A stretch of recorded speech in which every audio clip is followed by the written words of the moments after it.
Last set 500 pounds.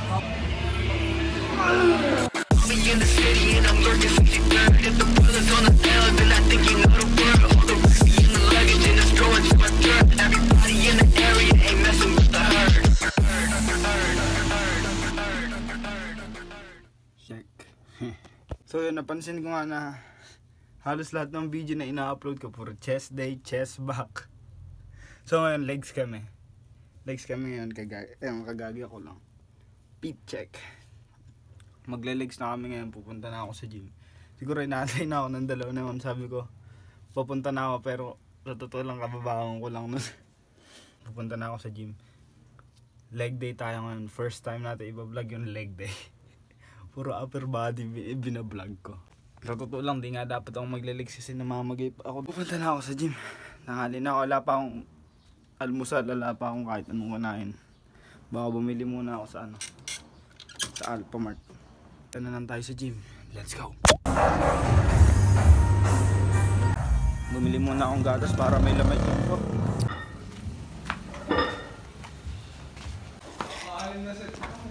Naglakad lang ako na. Leg day. Nakakatamad ah. Nakakatamad. Goals lang, no? Nakakatamad. Bang, baitaan mo nga sila. What the shit?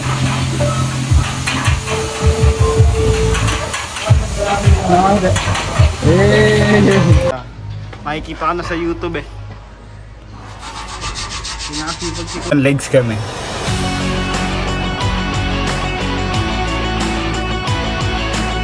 Last set 500 pounds.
What the shit?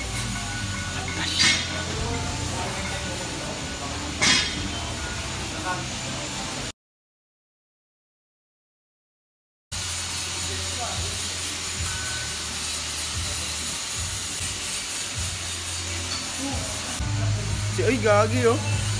Si Bulgarian boy. Dan.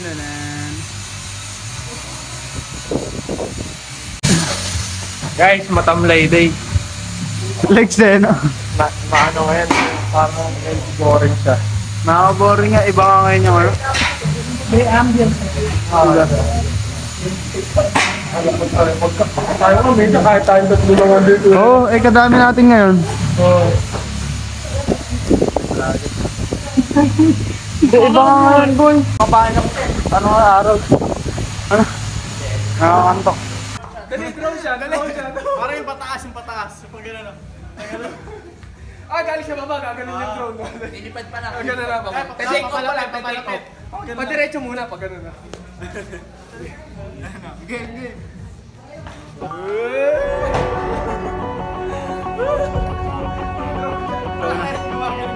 Ito drone shot.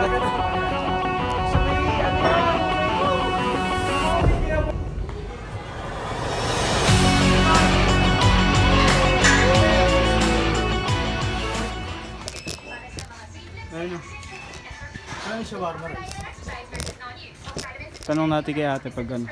Bumili ba? Bumili yata, di ba? Ay, oo, bumili to. Kaya nga, tayo mamili na tayo.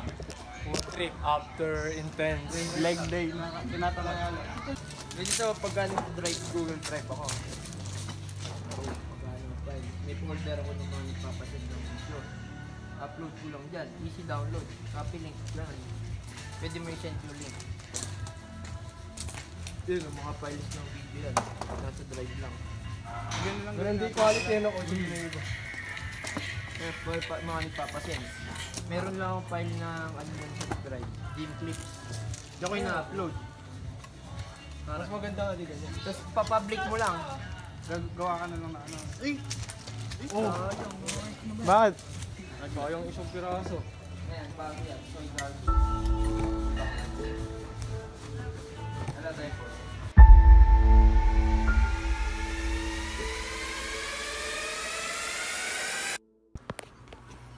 There's this random act. What's up? Nung isang araw kami nag-leg day, ngayon lang ako nakapag-video kasi napakadami kong ginawa nung mga nakalipas na araw na to. Tapos nag-birthday pa yung kapatid ko, hindi ko nasikatong mag-video, magsalita dito sa camera. So yun, hindi ko, ang workout lang ata na na-record ko, ano, leg press, leg extension, medyo ano, hindi ganun kaganda yung workout, leg day workout. At kala ko naka-record yung camera, nung pala hindi. Hindi ko na-record yung camera, pero so far okay lang din yung leg day na ginawa namin, intense leg day. Kasi napansin ko nga ang puro ginagawa namin vlog is puro chest, back, chest day, back, chest day, paulit-ulit. Kaya sabi ko, ba't di natin nare-record yung leg day? Tas yun, nag-record namin, nag-video na kami ng leg day. Yun, pag-video, pero medyo may pagkasablay kasi di na-record lahat. Pero anyways, i-upload ko pa rin yung video na to. Solid pa rin naman yung workout. Tapos nakapag 500 pounds ako last set. Medyo pilit pilit lang na ano, na leg press. Tapos sa leg extension nababad din ako. So far okay lang din yung workout. Kahit medyo iba yung vibe ng araw na yun, medyo boring talaga, nakakatamad. Pero anyways, ayun, sulit. I-upload ko na ito mamayang leg day na to. And nakapag-record na rin ako ngayong araw ng chest. So i-edit ko lang, i-upload ko na rin yun. Gagawin ko lang ng gagawin, magiging consistent lang ako sa paggagawa ng content na to, sa pagbi-video, sa pagbablog.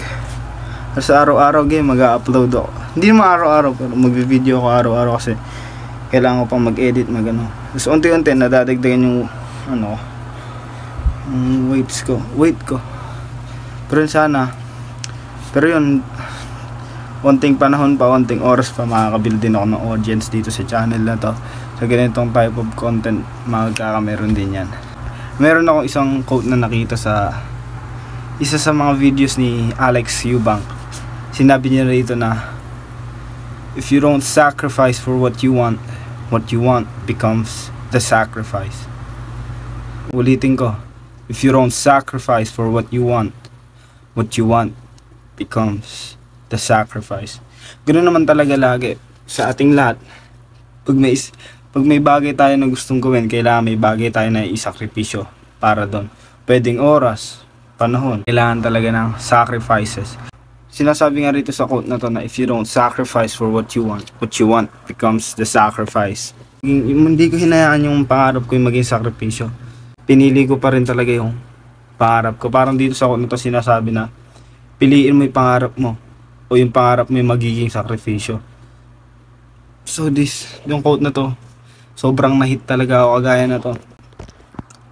Mas pinili kong isakripisyo yung eskwelahan, yung pag-aaral para sa pangarap ko.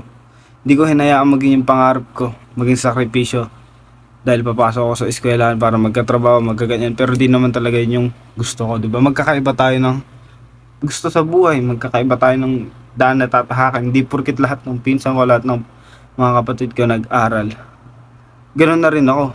Kasi sila may pangarap silang maging, mga kaibigan may pangarap silang maging doktor, maging nurse, maging pulis. Pero ako, ito mismong ginagawa ko na ito talaga yung pangarap ko. Pero kaya hindi ko hahayaan maging ito yung sakripisyo dahil lang sa sinabi nilang ayun yung gawin ko. Kasi ito talaga yung gusto ko, ito talaga yung pangarap ko na alam ko na pag binuhos ko lahat, naging relentless ako, nagtiyaga ako, basta binigay ko lahat ko. Dinedicate ko yung buhay ko. Imposibleng walang mangyayari. Imposibleng wala akong magresulta sa ginagawa ko, di ba? Pero oo, medyo na iinggit ako sa kanila dahil nag-aaral sila. Alam naman natin, masaya din sa eskwelahan. Makaka-enjoy din sa eskwelahan. Nakakainggit din minsan na yung mga kabatch, yung mga kaibigan mo. Pumapasok sila, basta naggagala. Basta hindi mo sa gala. Parang nag-i-enjoy sila roon.